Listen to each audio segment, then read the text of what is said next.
سچائی کا جھٹکا ہے کہ حضرت محمد جھوٹے نبی ہیں اور انہوں نے چوری کی تالمود میں سے. جی ہاں، آج کے میسج میں ہم دیکھیں گے کہ حضرت محمد نے آیت بنائی قرآن میں اور وہ آیت انہوں نے چوری کی تالمود میں سے.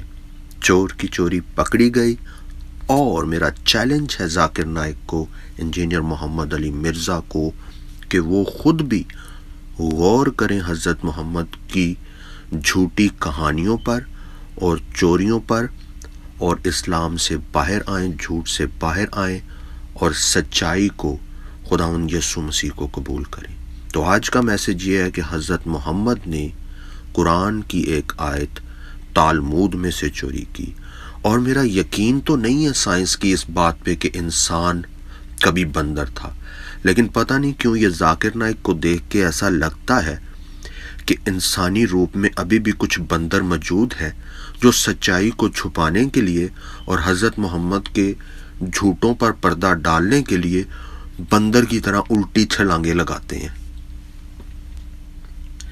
تو ان بندروں کو، ان حیوانوں کو انسانوں میں واپس آنے کی ضرورت ہے، اور یہ اس وقت ممکن ہے جب یہ خداوند یسوع مسیح کو قبول کریں گے. تو آج کے ٹاپک کی طرف آتے ہیں. یہ قرآن چیپٹر 5 ورس 31 ہے، جس میں اللہ قائن اور آدم کو سکھا رہا ہے کہ حابل کو اس کے قتل کے بعد اب دفن کیسے کرنا ہے، اور اس کے لیے اللہ ایک کالے کوے کو بھیج رہا ہے. ایک کالے کوے کا استعمال کیا جا رہا ہے. یہ جو کالا کوا ہے نا، یہ حضرت محمد نے اس سٹوری کو، اس کہانی کو چوری کیا ہے تالمود میں سے. جی ہاں، تالمود کا ریفرنس آپ کے سامنے ہے، مدراش تنخوما کا، جس میں یہ درج ہے. یہ غیر الہامی کتاب ہے، یہودیوں کی تفسیر کی کتاب ہے، اور مدراش تالمود کا حصہ ہے. یعنی انسانی باتیں ہیں، تفسیر کی باتیں ہیں، الہام کی باتیں نہیں ہیں. حضرت محمد نے بائبل میں سے بھی کئی باتیں چوری کی ہوئی ہیں جن کا آگے ذکر آئے گا، لیکن یہ غیر الہامی کتاب، انسانی کتاب، یہودیوں کی کتاب میں سے حضرت محمد کی آج کی چوری آپ کے سامنے پیش کر رہا ہوں. اور حضرت محمد کی اگر آپ زندگی پر غور کریں تو ان پر ایک غالب عنصر، زیادہ باتیں وہ یہودیوں کی جو انسانی باتیں ہیں ان کا اثر حضرت محمد کی زندگی میں آپ کو اور باتوں میں نظر آتا ہے. تو آج اس کا ثبوت ہے آپ کے سامنے. اور یہ حضرت محمد کو اللہ نے کہا اگر تو جھوٹی باتیں بنائے گا، انسانی باتیں قرآن میں شامل کرے گا، غیر الہامی باتیں قرآن میں شامل کرے گا، تو میں تیری شہرک کی نسیں کاٹ دوں گا. قرآن چیپٹر 69 ورس 46. اور اس کا ثبوت حضرت محمد کی موت کی صورت میں ہمارے پاس موجود ہے. اور جب تک یہ سیریز چل رہی ہے حضرت محمد کی چوریاں اور جھوٹی کہانیاں جو حضرت محمد نے الہام بنا کر قرآن میں شامل کی، تب تک انجینئر محمد علی مرزا کا یہ بیان ساتھ ساتھ چلتا رہے گا، ثبوت کے طور پہ کہ حضرت محمد کی موت کیسے واقع ہوئی.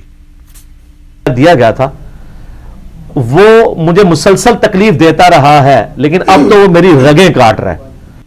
یہ انجینئر محمد علی مرزا اپنی طرف سے بات نہیں کر رہا، یہ حضرت محمد کی وہ ڈائنگ ڈکلریشن، بیان نزا، کورٹ کی زبان میں، عدالت کی زبان میں کہا جاتا ہے کہ مرنے سے پہلے جس حالت میں کوئی شخص مر رہا ہے وہ اپنی موت کے بارے میں کیا بیان دے رہا ہے. تو حضرت محمد کہہ رہے ہیں کہ میں زہر کی وجہ سے میں محسوس کر رہا ہوں کہ میری شہرک کٹی جا رہی ہے. اور مسلمان یہ کہتے ہیں کہ نہیں جی، یہ زہر کا واقعہ بڑے عرصے پہلے کا تھا، کئی مہینے گزر چکے ہوئے تھے.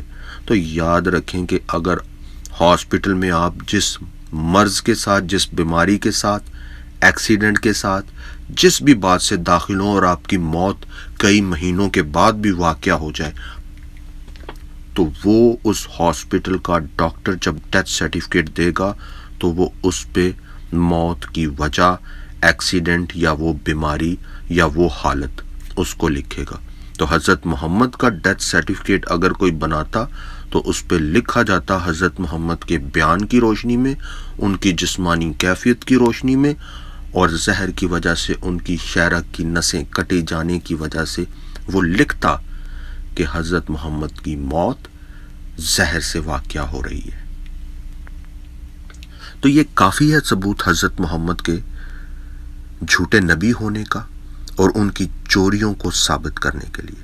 اب ہمارے پاس آج سبق کیا ہے؟ جس نے جھوٹ بولا اسے کالے کوے نے کاٹ لیا۔ جس نے کالے کوے کی کہانی کو قرآن میں شامل کیا الہام بنا کے، اور اس کالے کوے کو سفید بنا کر پیش کرنے کی کوشش کی، اس کالے کوے نے آج اس کو کاٹ لیا ہے، جس نے جھوٹ بولا ہے۔ تو ہمارے پاس آج سیکھنے کے لیے کیا ہے؟ ہمارے پاس خدا کے الہام میں سے، خدا کے کلام میں سے، اور خداوند یسوع مسیح کی زبان مبارکہ سے ہمیں پہلے ہی یہ آگاہی مل چکی ہوئی تھی، یہ وارننگ ہمیں پہلے ہی خداوند یسوع مسیح نے دے دی تھی۔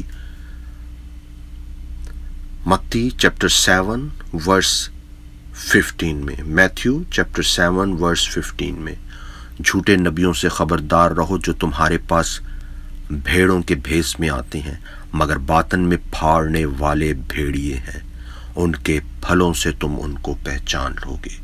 آج ہم محمد کے پھلوں پر غور کرتے ہیں تو ہم جان جاتے ہیں کہ وہ جھوٹا نبی اور ان کے پھل اچھے نہیں۔ میں اپنی زندگی میں تقریباً 60 مسلمانوں سے ملا ہوں